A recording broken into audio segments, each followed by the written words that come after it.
Hello everyone, आप सभी का स्वागत है आपके अपने YouTube channel current affairs by Ravi पर।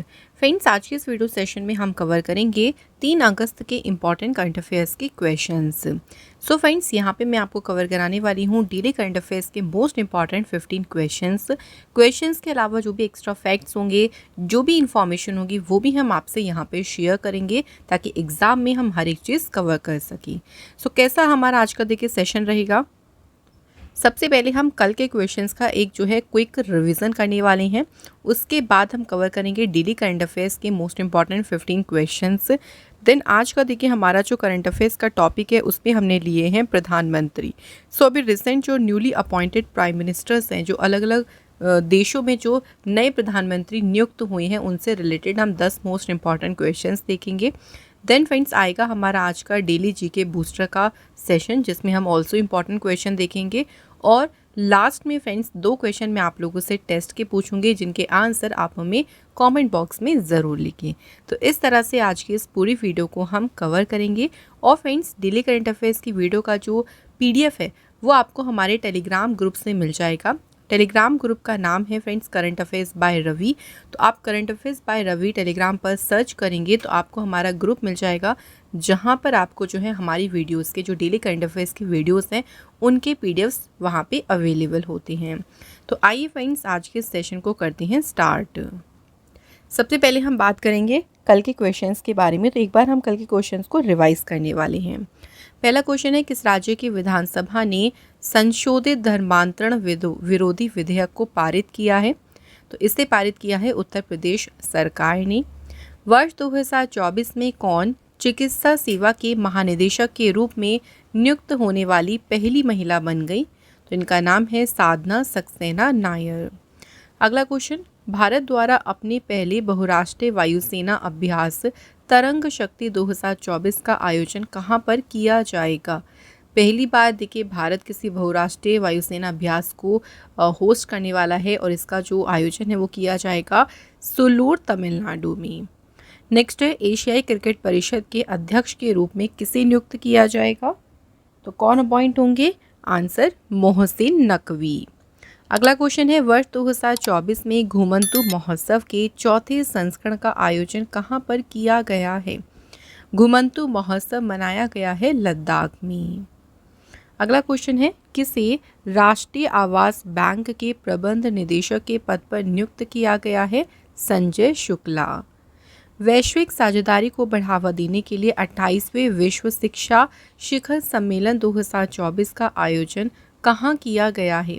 तो ये सम्मेलन हुआ दुबई, संयुक्त अरब अमीरात में। नेक्स्ट क्वेश्चन है, विश्व व्यापार संगठन के सदस्यों के बीच भारत को डंपिंग रोधी शुल्कों में विश्व स्तर पर कौन सा स्थान मिला है? दूसरा। इसके बाद है नेक्स्ट क्वेश्चन, विश्व फेफड़ों का कैंसर दिवस कब मनाया गया है? तो ये मनाया गया है 1 अगस्त को। इसके बाद है नेक्स्ट क्वेश्चन, पूर्व सैनिकों के लिए ई सेहत टेली परामर्श मॉड्यूल किसने शुरू किया है? तो इस मॉड्यूल को शुरू किया है भारतीय सेना ने। अगला क्वेश्चन है, केंद्र सरकार ने केंद्रीय प्रत्यक्ष कर बोर्ड में किन 2 सदस्यों की नियुक्ति की है? तो CBDT में अभी जो 2 नए सदस्य नियुक्त हुए हैं उनके नाम हैं रमेश नारायण पर्वत और प्रबोध सेठ। अगला क्वेश्चन है, स्वप्निल कुसाले ने पेरिस ओलंपिक 2024 में 50 मीटर राइफल 3 पोजीशन में कौन सा पदक जीता है? स्वप्निल कुसाले ने जीता है कांस्य पदक और ये भारत के लिए जो है पेरिस ओलंपिक में 3रा पदक आया है। नेक्स्ट है, किसे रवांडा गणराज्य में भारत के अगले उच्चायुक्त के रूप में नियुक्त किया गया है? मृदु पवन दास को। किस देश के बदेन जारन रेगिस्तान को यूनेस्को की विश्व धरोहर सूची में शामिल किया गया है? तो ये कहाँ पर है? बदेन जारन रेगिस्तान, चीन में। एंड लास्ट क्वेश्चन है फ्रेंड, चर्चा में रही मेकदातु परियोजना का संबंध किससे है? तो इस परियोजना का संबंध है कर्नाटक, तमिलनाडु से। तो ये हमारा क्विक रिवीजन हो गया कल के करंट अफेयर्स के क्वेश्चंस का। अब फ्रेंड्स हम बात करेंगे आज के क्वेश्चंस के बारे में। तो चलिए शुरू करते हैं फर्स्ट क्वेश्चन से। तो देखिए फ्रेंड्स, हमारा पहला क्वेश्चन क्या है? पहला क्वेश्चन है, कर्नाटक सरकार ने रामनगर जिले का नाम बदलकर क्या कर दिया है? सो रामनगर जिला जो कर्नाटक में है उसका नाम बदलकर अब इसका नाम रखा गया है बेंगलोर दक्षिण। ठीक है, याद रखिएगा जो रामनगर डिस्ट्रिक्ट है इसका नाम बदल के कर दिया गया है बेंगलोर दक्षिण। इंपॉर्टेंट पॉइंट्स की बात करते हैं तो मुख्यमंत्री सिद्धारमैया की अध्यक्षता में कैबिनेट की बैठक ने ये निर्णय लिया है। अक्टूबर 2023 में उप मुख्यमंत्री डी.के. शिव कुमार ने सबसे पहले इस कदम का प्रस्ताव रखा था और वो रामनगर के प्रभारी मंत्री भी हैं। इस कदम का उद्देश्य क्या है? रामनगर के निवासियों को बेंगलुरु की प्रतिष्ठा से जुड़े लाभों को प्राप्त करने में मदद करना। 2007 में रामनगर जिले को बेंगलुरु ग्रामीण जिले से अलग करके बनाया गया था और अभी रामनगर जिले का नाम बदलकर कर दिया गया है बेंगलोर दक्षिण। बात करें यहाँ पे कर्नाटक राज्य की तो आप देख सकते हैं मैप में लोकेटेड ये कर्नाटक राज्य है और राजधानी क्या है यहाँ की बेंगलुरु। मुख्यमंत्री हैं सिद्धारमैया, राज्यपाल हैं थावरचंद गहलोत और यहाँ के नेशनल पार्क्स में है नागरहोल नेशनल पार्क, बानेरघट्टा। इसके अलावा यहाँ पे कुद्रेमुख नेशनल पार्क भी है और बांदीपुर नेशनल पार्क भी हो गया। इसके अलावा अंशी राष्ट्रीय उद्यान भी कहाँ पे है? कर्नाटक राज्य में। चलिए फ्रेंड्स, मैं आपको कर्नाटक से कुछ 2-3 इंपॉर्टेंट न्यूज़ रिवाइज करा देती हूँ, तो हम कोशिश करेंगे आपको कुछ ना कुछ दिखे और भी रिवाइज कराने की। सो बात यहाँ पे एक योजना की करें जिसका नाम है युवा निधि योजना। तो युवा निधि योजना को किसने शुरू किया? कर्नाटक सरकार ने ही। इसके अलावा कर्नाटक सरकार ने गृह लक्ष्मी योजना को भी शुरू किया था, ये भी याद रखिएगा, ये भी इम्पॉर्टेंट है। देखिए कर्नाटक सरकार ने जो है सांस कैंपेन को शुरू किया था। सांस कैंपेन जो है इसका पूरा नाम रखा गया था social awareness and action to neutralize pneumonia.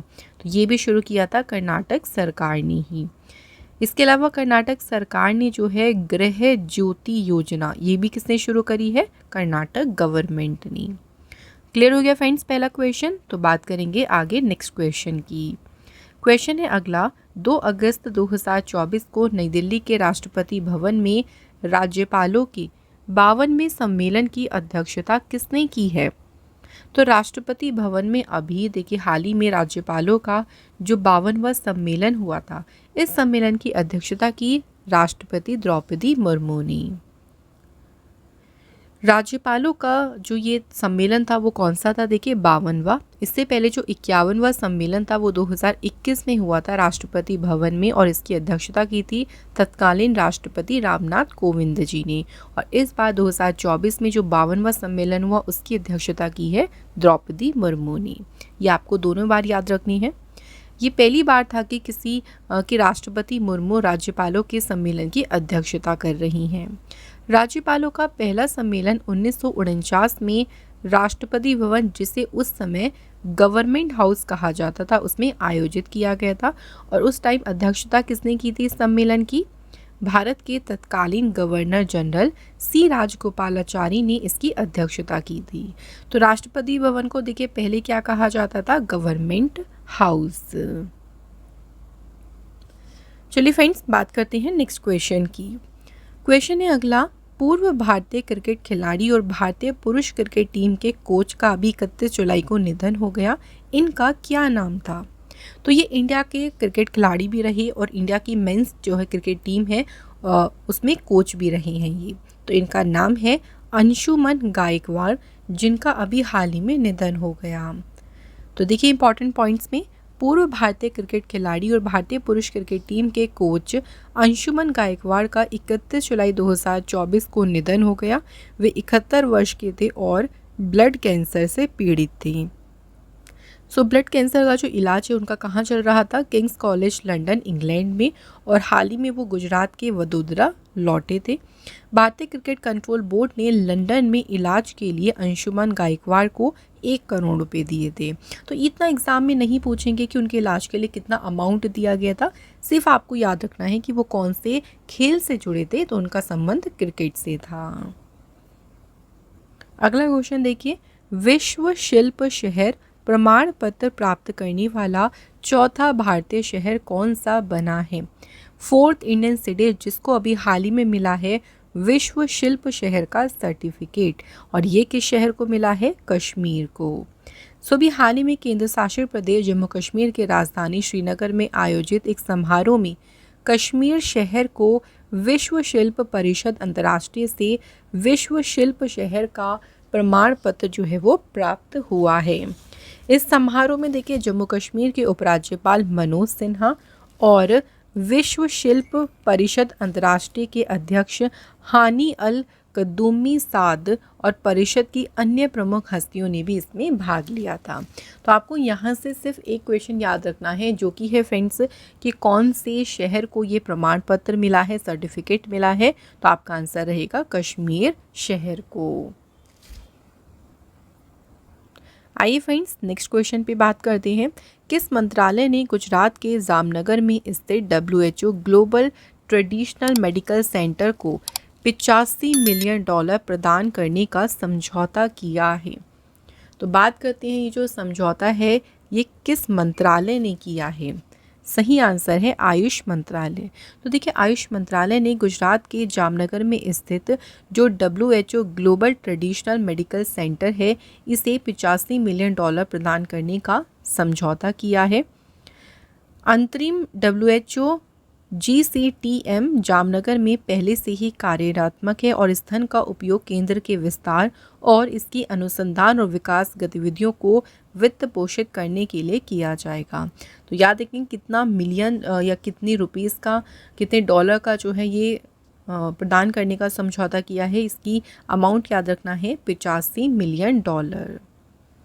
समझौते पर 31 जुलाई 2024 को जिनेवा स्विट्जरलैंड में WHO मुख्यालय में संयुक्त राष्ट्र में भारत के स्थायी प्रतिनिधि अरिंदम बागची और WHO के यूनिवर्सल हेल्थ कवरेज और लाइफ कोर्स के सहायक महानिदेशक डॉक्टर ब्रूस आयलवर्ट के द्वारा इस पे हस्ताक्षर किए गए थे।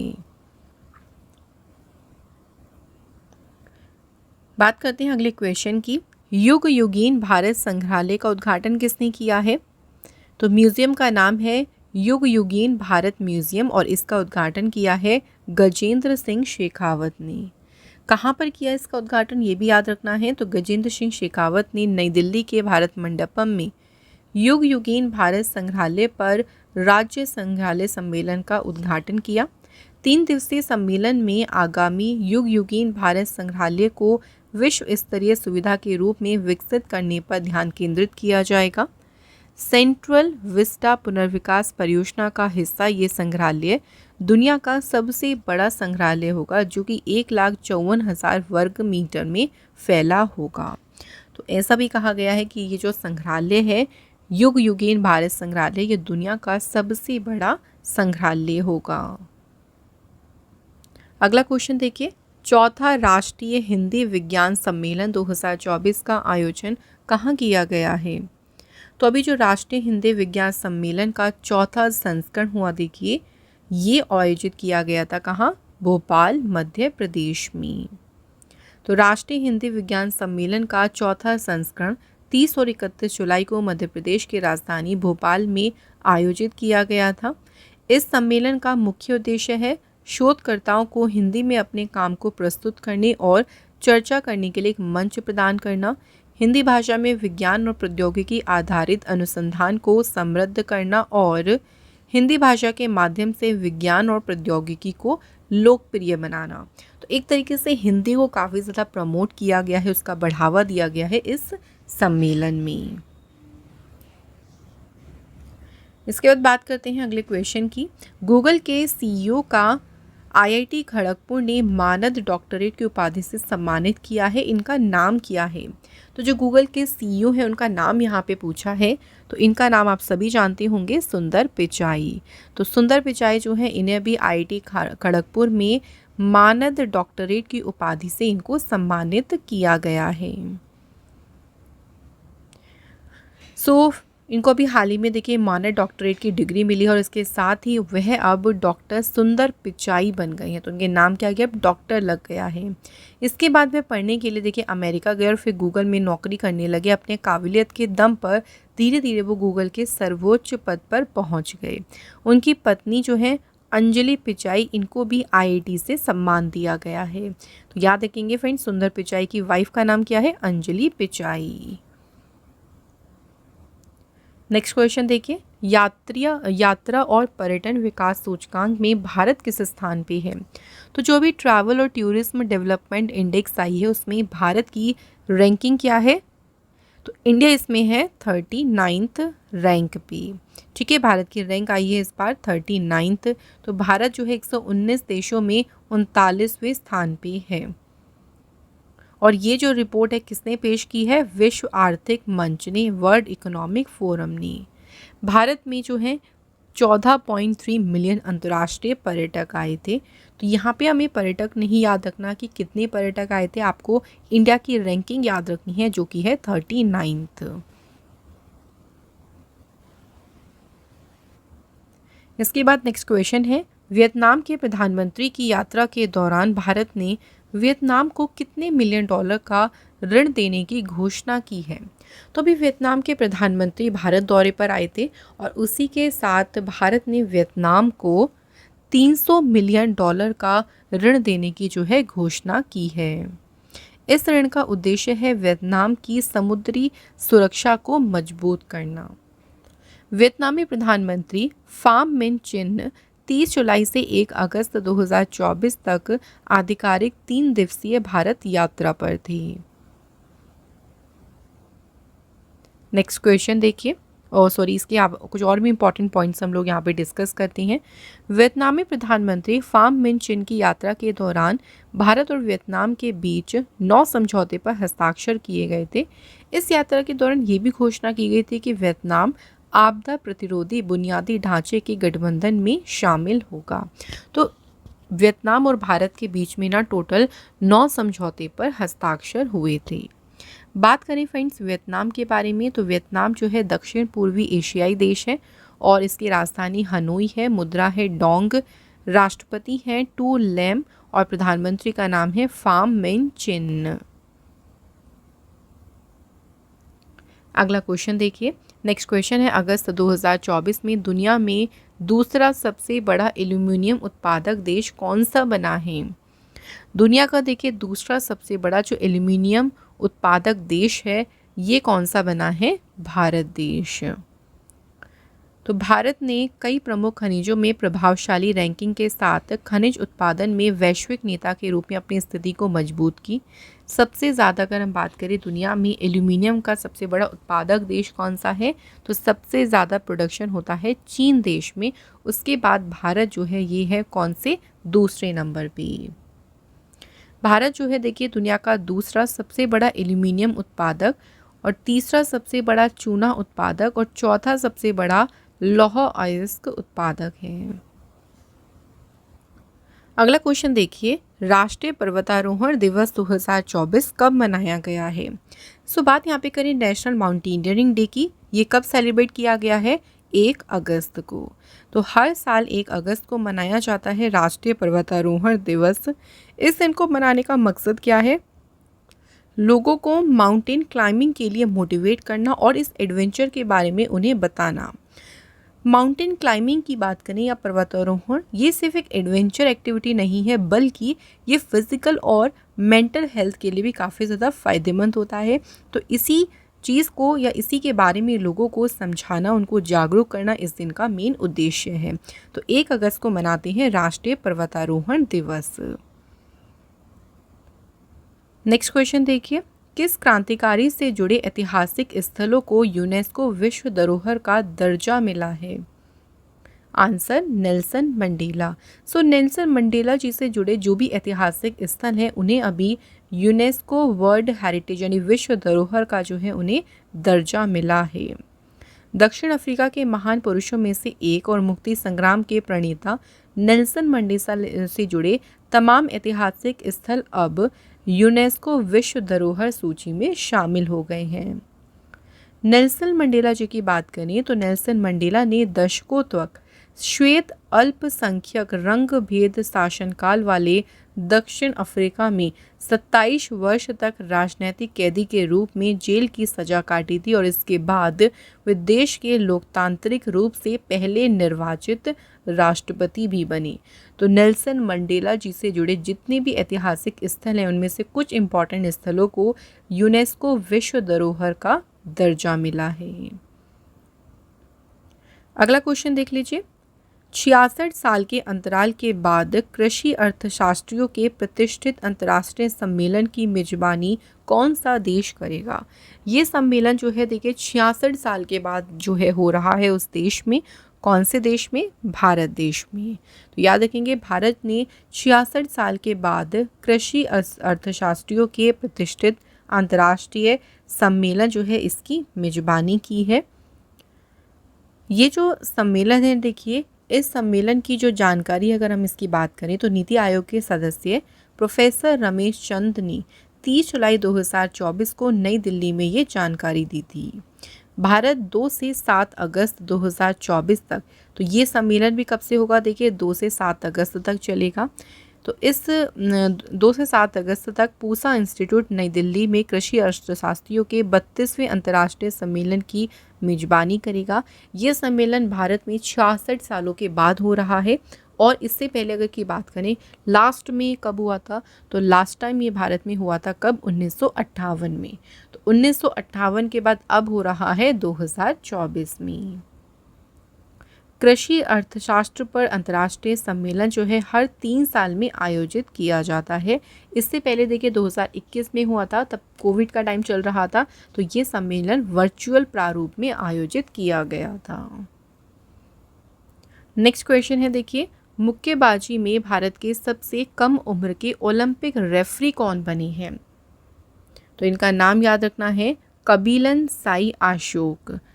कबिलन साई अशोक जो हैं ये इंडिया के सबसे यंगेस्ट, सबसे कम उम्र के ओलंपिक रेफरी बने हैं बॉक्सिंग में, मुक्केबाजी में। पेरिस ओलंपिक 2024 में लेफ्टिनेंट कर्नल कबिलन साई अशोक मुक्केबाजी में भारत के सबसे कम उम्र के ओलंपिक रेफरी बने। ओलंपिक रेफरी के रूप में लेफ्टिनेंट कर्नल अशोक की भागीदारी निष्पक्ष खेल और खेल भावना के प्रति उनकी दृढ़ प्रतिबद्धता को दर्शाती है।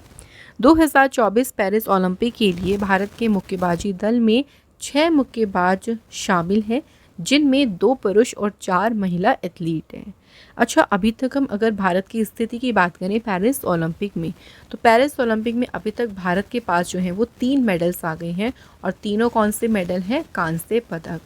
भारत के लिए सबसे पहला पदक किसने जीता? तो इनका नाम तो ज़रूर याद रखिएगा, मनु भाकर ने सबसे पहला पदक जीता था भारत के लिए, कांस्य पदक। पेरिस ओलंपिक्स की बात करें तो पेरिस ओलंपिक्स की शुरुआत कब हुई थी? 26 जुलाई को। और ये इनका समापन कब होगा? तो 11 अगस्त को पेरिस ओलंपिक का समापन होगा। एक और पॉइंट यहाँ से याद रखिएगा फ्रेंड्स की जो पेरिस ओलंपिक है इसका इस बार का मोटो क्या है? तो ये क्वेश्चन हमारे एग्जाम में आ सकता है। मोटो है इस बार का गेम्स वाइड ओपन। ठीक है, तो यहाँ पे हमें जो है वो इनको याद रखना है। फ्रेंड्स, यहाँ पे हमारे देखिए जो भी 15 मोस्ट इंपॉर्टेंट क्वेश्चंस थे करंट अफेयर्स के, वो मैंने आपको सभी कवर अप करा दिए हैं। अब बात करेंगे आज का टॉपिक वाइज करंट अफेयर्स का रिवीजन, जिसमें हम बात करने वाले हैं प्रधानमंत्री जो हैं टॉप 10। यहाँ पर हम देखेंगे प्राइम मिनिस्टर्स जो भी हाल ही में न्यूली अपॉइंट हुए हैं। सबसे पहले देखिए ब्रिटेन के प्रधानमंत्री कौन बने हैं?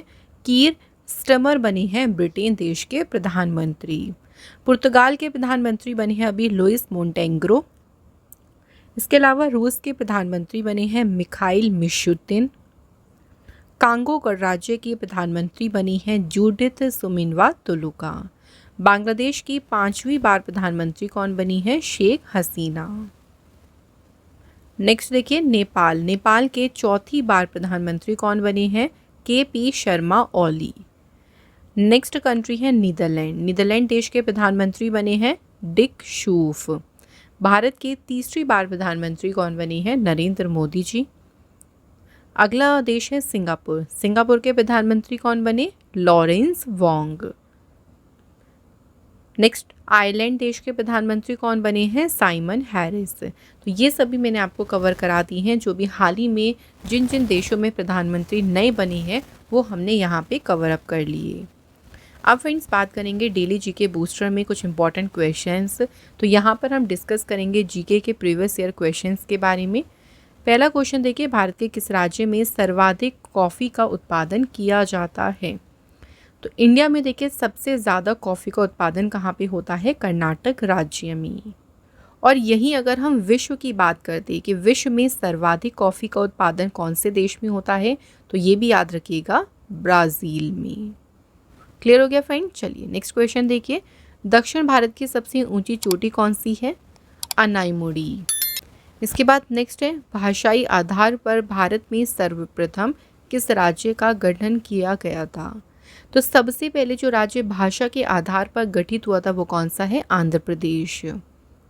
नेक्स्ट क्वेश्चन है, किसने कालिदास की प्रसिद्ध रचना शकुंतलम का पहली बार अंग्रेजी में अनुवाद किया था? तो अब ये भी याद रखिएगा कि जो शकुंतलम है ये लिखी किसने है? कालिदास ने, और इसको अंग्रेजी में अनुवाद किया पहली बार विलियम जोन्स ने।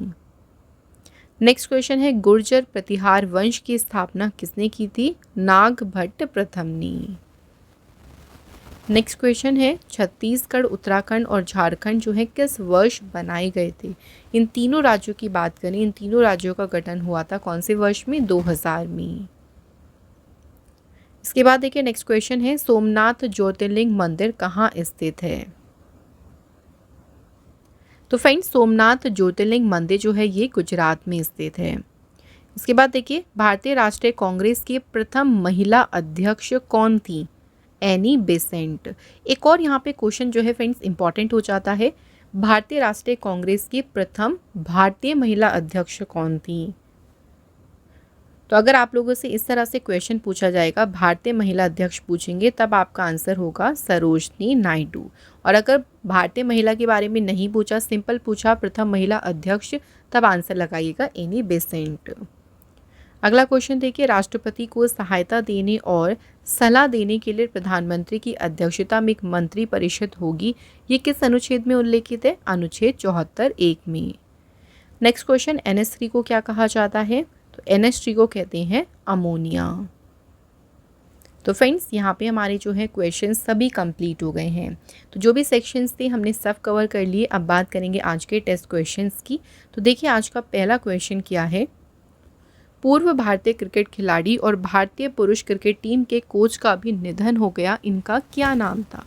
तो उनका हमें नाम बताना है। नेक्स्ट क्वेश्चन देखिए, कर्नाटक सरकार ने रामनगर जिले का नाम बदलकर क्या कर दिया है? तो इन दोनों क्वेश्चन के आंसर फ्रेंड्स आप हमें कमेंट बॉक्स में ज़रूर लिखें। फ्रेंड्स इसके अलावा मैं आपको और भी काफ़ी इन्फॉर्मेशन देना चाहती हूँ।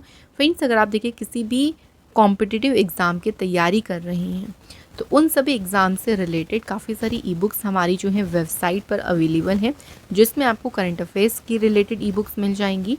मोस्ट इंपॉर्टेंट क्वेश्चंस दिए गए हैं सभी ई बुक्स में। इसके अलावा जो आपके सब्जेक्ट्स हैं जैसे पॉलिटी, ज्योग्राफी, हिस्ट्री, इन सभी की ई बुक्स भी आपको हमारी वेबसाइट पर मिल जाएंगी। तो उसके लिए आप हमारी वेबसाइट को ओपन करिएगा www.ravibooks.pdf.com। जब आप वेबसाइट को ओपन करेंगे तो आपको ओपन करते ही जो है यानी गूगल पर आपको ओपन करना है, तो जैसे आप ओपन करेंगे आपको सभी ई बुक्स वहाँ पे मिल जाएंगी, तो आप वहाँ से इनको बाय कर सकती हैं। इसके अलावा डेली करंट अफेयर्स का जो PDF है वो आप लोगों को मिल जाएगा हमारे टेलीग्राम ग्रुप से। करंट अफेयर्स बाय रवि नाम है, देखिए इसे आप टेलीग्राम पर सर्च कर लीजिएगा। और फ्रेंड्स अगर आप फ्री में टेस्ट देना चाहती हैं, जो आपके क्वेश्चंस हैं उनको और भी स्ट्रॉन्ग करना चाहती हैं, तो उसके लिए आपको हमारी एप्लीकेशन इंस्टॉल करनी होगी प्ले स्टोर से। रवि स्टडी GK नाम है एप्लीकेशन का। तो इस एप्लीकेशन पे आपको जो है, जो हम आपको डेली CA भी करा रहे हैं, उनके क्विज़ भी आप लोगों को यहाँ पे मिल जाएंगे, ताकि आप अपने क्वेश्चंस को फिर से अच्छे से रिवाइज कर सकें। ठीक है, तो फ्रेंड्स सारी इन्फॉर्मेशन भी यहाँ पे आपको क्लियर हो गई होगी, तो आप इनका बेनिफिट ज़रूर लें। तो यहाँ पर आज का हमारा डेली करंट अफेयर्स का ये मोस्ट इम्पॉर्टेंट जो सेशन था वो कंप्लीट होता है। अगर फ्रेंड्स आपको आज का सेशन अच्छा लगा हो तो वीडियो को लाइक और शेयर ज़रूर करेगा। Thank you so much for watching this video.